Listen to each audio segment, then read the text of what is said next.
Hey guys, welcome back to Roots Refuge Farm, and if you're new here, welcome. My name is Jess. I have a vlog that I'm going to show you guys today. I got a lot going on in the kitchen, which happens often at a farmhouse, but first I wanted to announce to you that we have launched our new pre-order for shirts. Sit down to chat about this. We sell all our shirts and pre-orders working with a small business out of Arkansas. Used to be a local business to us, so we are a little further away now, but it is still a small business that we have good relationship with. We love working with them. It's called Be Unlimited, and there's a link down below, and usually that link is in the description of my videos, but the pre-orders are not always open because we like to use ethically sourced materials, and we like working with a small business. We sell our shirts and pre-orders instead of drop shipping because we just didn't feel like we were able to offer the quality we wanted to offer by some of the other options that we had previously used. So there are two new designs, and these two new designs are pretty special. I always tell you guys that I like to make clothing, if it's going to have art on it, I like it to be a conversation starter. We love community, and someone recently asked us, we were doing a talk at a local library, and they said, well, how do you meet people? How do you find community? And we were like, well, look at all the people around you now.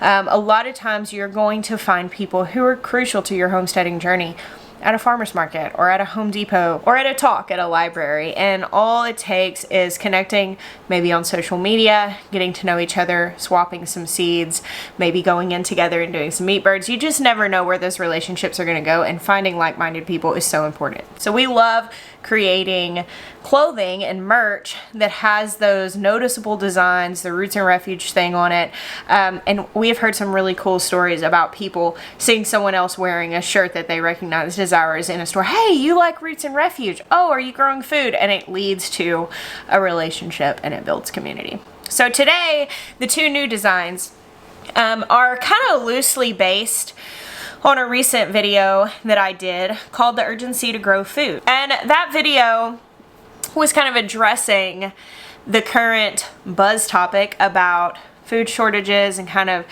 the difference between a fear-based drive that you have to do something or else versus an urgent feeling because it's just time. And I hope if you have not watched that video that you will. I will put a link down below to that as well. But the first of these new shirt designs, it says less fear, more plants, which is very much kind of what I was talking about in there, that really like going into the garden and finding solace and building security there has been something that's really helped quell my fear over the years. I really have dealt with a lot of anxiety years ago, and that's just something that I've been led into the garden, and it's really alleviated a lot of that. The next design says bravely hope and keep growing flowers. And while shooting that video, I was sowing flowers, and that's kind of the message that I have over and over, and I hope to reiterate, and I hope that you guys connect with these designs, because really that idea of fear is not going to push us forward, but brave hope will. And so those are the two new designs. Again, some of our old favorites like Real Food Comes Dirty are also available. So that pre-order is open until June 2nd, and on this first run with the introduction of new designs, we do have a coupon code ROOTS10, which will get you a discount. I will put all of that information down below. Thank you guys for checking that out, and as always for being such an amazing support to us in doing things like buying these conversation starter shirts, because it really does help us get to do what we do and share this information all over the world. So thank you. Let's watch this vlog. What are you doing, little dude? Getting a cup. You got it? What are you gonna drink? Milk. Ooh, that thing's full, huh? Do you need my help? Yeah, I'm gonna go get different things. All right.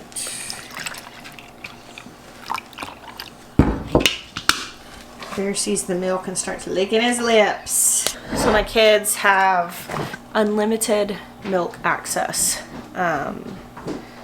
because we have a ton of it. Yep. What you got? Eggs. Eggs. Put them on the counter. I see something else you may want too. Come here. Look. Strawberry. You see that one? That one? Yep. What do you think? Is it good? Is it tart? Are those tomatoes? Strawberries. Oh, where? There might be another one in there. I see one. Uh-oh, I just saw something that needs to not happen. This puny little plant is setting fruit, and I'm actually going to pull these off because this plant's not doing very well, and it needs to try to get a little more established before focusing on growing fruit. This ground here, about 24 inches down, turns into really expansive clay. A lot of people assume that clay is very bad because you hear people say that. And it's not actually accurate that clay is just bad. Clay can be difficult. It comes with its own set of challenges. But if handled properly, it can actually be very beneficial because it holds water.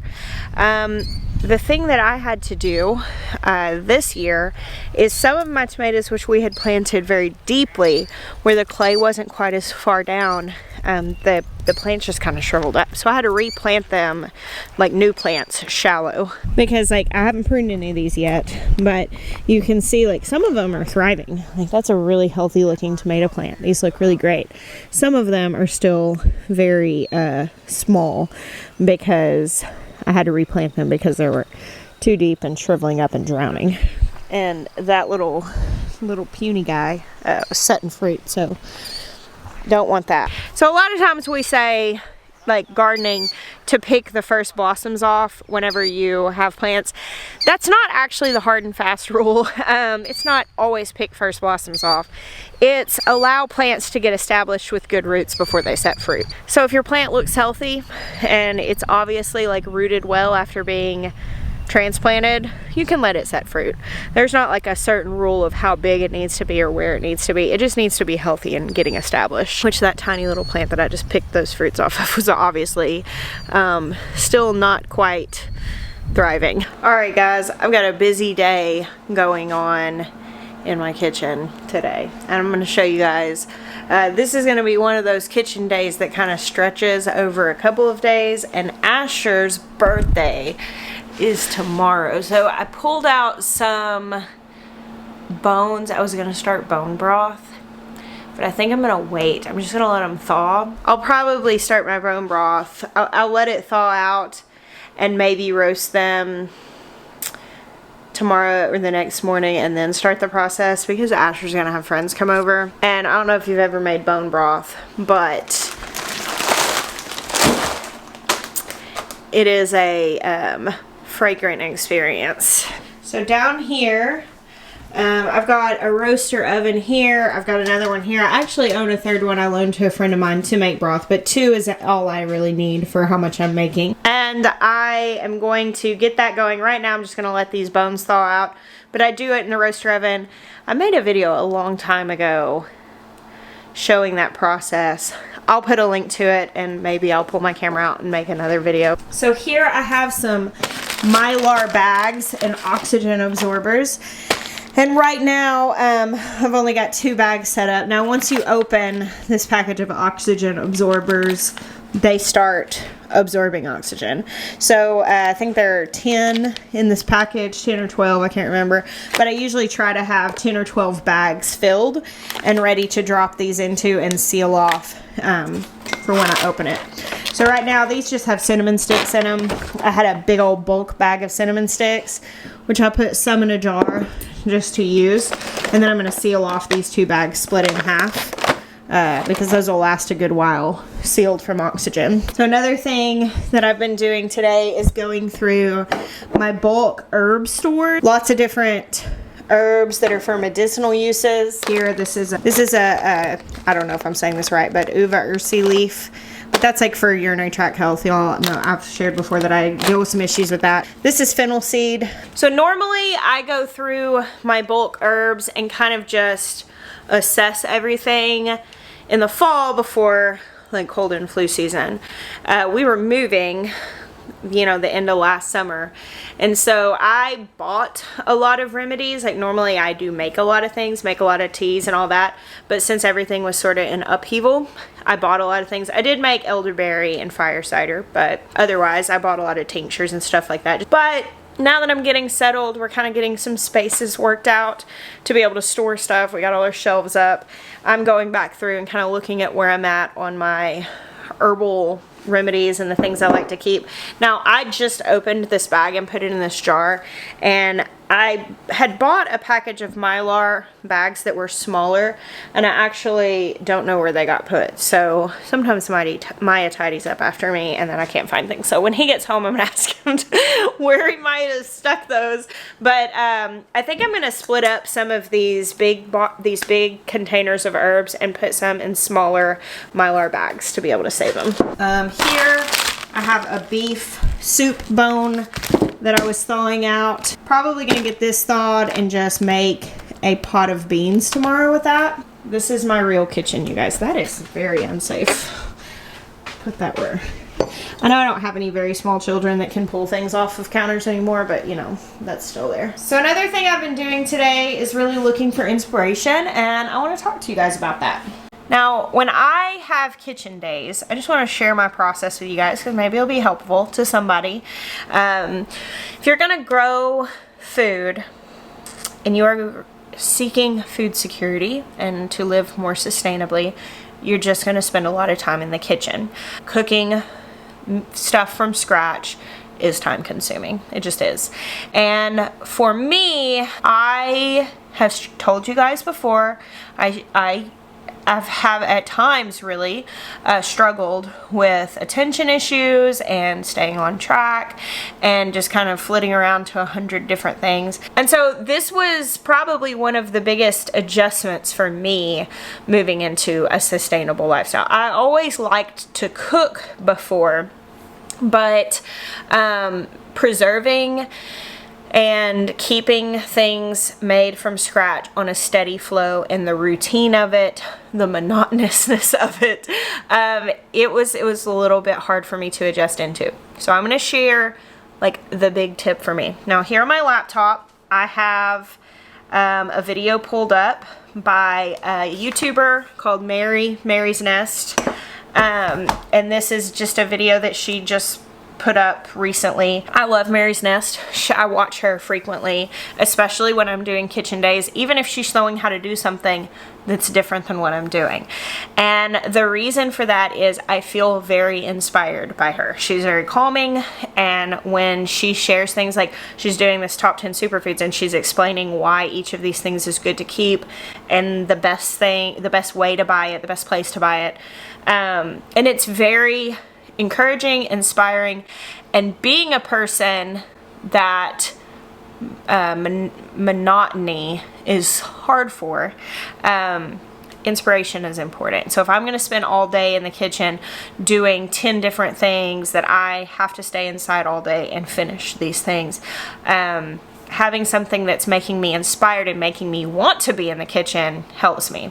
Another thing that I do, I've got a couple of magazines here, like Better Homes and Gardens magazine. Now buying magazines at like a stand at the grocery store is so expensive. I went to buy a magazine recently. I saw one and I wanted to buy it. It's like $12 for one magazine. I was like, when did that happen? I guess it's just been a really long time. It's probably been 10 years since I bought a magazine. But magazine subscriptions are actually very affordable. So I have a handful of magazine subscriptions that I still like to get, and I will sit down on days like this if I already have to be in the kitchen, and I will look through magazines.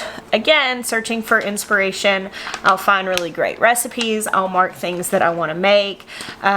Specifically, I like looking at gardening magazines and home and cooking magazines. Again, I'm seeking that motivation and inspiration to help keep me on track. And while I know not everybody struggles the way I do in this, some people seem to just be very disciplined in getting things done.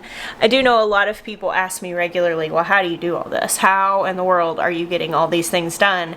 And you know, sometimes things fall through the cracks, but when it comes to being able to have disciplined, long kitchen days where I do get a lot done, I usually have my laptop set up. I usually listen to an audiobook of some sort, you know, and I might change between those things. That kind of helps me to be able to be like, I'm gonna watch this video, now I'm gonna put my book back on. You know, something might be canning, so I'm gonna sit down and read this magazine. And it gives me things that I can kind of move between to keep that inspiration going. So I was actually taking photos for another project. That's what this stuff is. And I made a fresh batch of fire cider. I gotta put something over the top of this, but I just laid this on so no little gnats or anything get into it. Fire cider, I have also showed a video on how to make in the past. I love it because, you know, you can kind of just use what you have on hand. Like today, this has blood oranges in it because that's just one of the citruses I had. But it looks so beautiful for this to ferment for a little while here on the counter. This was these were 5 half-gallons of milk that in all the shuffling of milk coming in and going out, these got stuck in the back of the back fridge and got a little bit too old to drink. They're just starting to sour. Milk is one of those things that we have really been experiencing what I call the burden of abundance. And that's kind of like a tongue-in-cheek phrase. Obviously, we're thankful for abundance, but sometimes it can be really overwhelming. And when you start growing food, it's weird because it's like it starts out so slow. And I was telling Will about this earlier. I remember the first time that I grew dragon tongue bush beans in a little garden bed in front of my house in the suburbs. And I remember so excitingly watching, you know, I think I'd planted 6 or 7, maybe 10 plants. I can't remember exactly what it was. It's been many years ago. I think this was probably like around 2008, I would guess. Anyway, I remember watching these things sprout and excitedly watching them put on little bean pods and being like thrilled. It was one of the first food things I'd ever really grown. Whenever I started harvesting the beans, I remember harvesting like 5 the first time and being like, what do I do with 5 green beans? And then, you know, I think the most I ever got at once was just a full handful because I just had a handful of plants. And I remember sitting on my front porch holding a handful of beans that I had just nurtured and loved. And I remember being like, how in the world do people grow their own food? Like, what in the world? You would have to plant so much. Now I've learned that's not entirely true, and now I have also learned that if you have a limited space, there are better things to grow than just green beans. But it is strange how quickly it shifts from being like feeling like you're growing little scraps that you're embellishing your grocery store food with, to largely growing your food and having the issue of what do I do with all this stuff. And that's often what happens to people in the summer garden, is everything starts coming in at once and they're like, how many cucumbers can a person eat? And whenever you get your first dairy cow, I know a lot of people are like, what do I do with all this milk? So in the case of this, I'll tell you exactly what I do. This milk is just a little sour. It's not bad.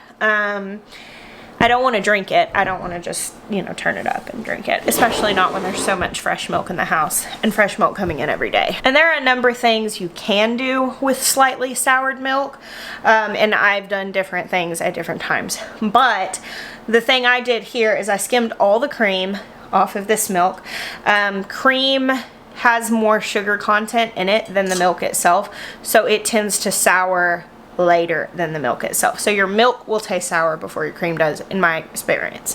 And so I went ahead and took that cream, put it in my mixer, and turned it into butter, squeezed all the buttermilk out that I could, and I put it in this butter mold that was sent to me by a viewer, which, man, what a cool little thing. And I put it in the freezer. So this is actually frozen solid right now. The reason I put this in the freezer is because this this cream was kind of on the edge of turning. It wasn't super fresh, and so it's not going to last very long. Like if I were to sit this in a butter container on the counter, it would probably start smelling pretty cheesy here in the next few days. And though I did try my very best to get all of the buttermilk out of it, because this milk was already a little bit sour, that buttermilk would probably get pretty ripe in a short period of time if there were any pockets. So I didn't want to risk this being spoiled, so I just went ahead and froze it. And what I'll do with this butter is, if I have any recipes that call for like melted butter, I'll go ahead and melt this frozen butter first. It's fine to melt it from being frozen and just put it into a recipe, and then that way it's just frozen, so it's not aging any further and getting more sour. So I'll pop it out of this silicone mold into a freezer bag just like this, and then I'll have these on hand for using melted. So over here, the next thing I've got going on, I just got done simmering down these elderberries. This does have some rose hips, some cloves, some cinnamon, as well as some grated ginger in there. I'm going to pour that into a jar with some honey. I do have a blog post with my elderberry recipe. We'll also link down below. Y'all are getting lots of links down there today. I wanted to have the fresh batch of fire cider as well as a fresh batch of elderberry, because while we typically think of, you know, cold and flu season being in the fall, in my family, everybody tends to get those colds and snifflies and coughing and all that stuff around this change between the cool weather and the hot weather, and where we're still going back and forth a little bit. So I'm just re-upping this stuff. It's good to have on hand. And here I have a couple of butternut squash that I got from a local friend that I'm gonna roast in the oven to use with dinner. So I was actually editing the front half of this video and realized I did not finish my milk plan. I told you guys everything else. So out on the front of our porch, we always have a 5-gallon bucket, and it is full of now milk and elderberries. It's a really cool thing that when you are on a farm and you have pigs specifically, you can give a lot of scraps to chickens. I mean, even just a handful of chickens can really help keep the food waste down, but man, getting a pig just is a game changer. And having a few pigs that you're feeding out means that if 2.5 gallons of milk starts to sour in the fridge, it's not wasted because they can consume that. Usually I do not give the pigs the milk straight from the cows. I know some people do. They just have days that they're like, oh, we have plenty of milk, so they just take the milk straight to the pigs. The only time I ever do that if there are contaminants. So there have been a couple times that Hope has come in to get milked, and she is just a hot mess. I mean, just covered in yuck. And I've been like, there's no way I could feel confident that I could get her teats and udder clean enough right now that I would be okay with anybody consuming this milk raw. So on those days, the milk goes straight to the pigs, but that's literally only ever happened like 3 times. So when we don't have a lot of fridge space, what I've been doing is I bring the milk in and cream separate it just like right off the bat. I don't even put it in jars. I keep the cream and I give the skim to the pigs if we have excess. Mostly they're not getting that. And a lot of times if milk starts to sour like that did today, let's say that I'm gonna make biscuits, or pound cake would be a good recipe, like any kind of baking where you don't mind a little tang, like anywhere in place of buttermilk, using slightly soured milk is not a problem. And that's the beauty of raw milk, is it doesn't go rancid, it just begins to sour. All of it is such an incredible learning experience though, in learning what to do to make the most of the resources you have. And I will tell you, on days like today, where I spend the grand majority of the day in the kitchen, which it was really hot outside, so it was definitely the easier place to be of all the jobs that needed to be done. I do feel just overwhelmed with gratitude. The burden of abundance is a beautiful one to deal with, and when you start growing food, it doesn't take very long to find yourself there. So thank you guys for hanging out with us today. I bless you. Until next time.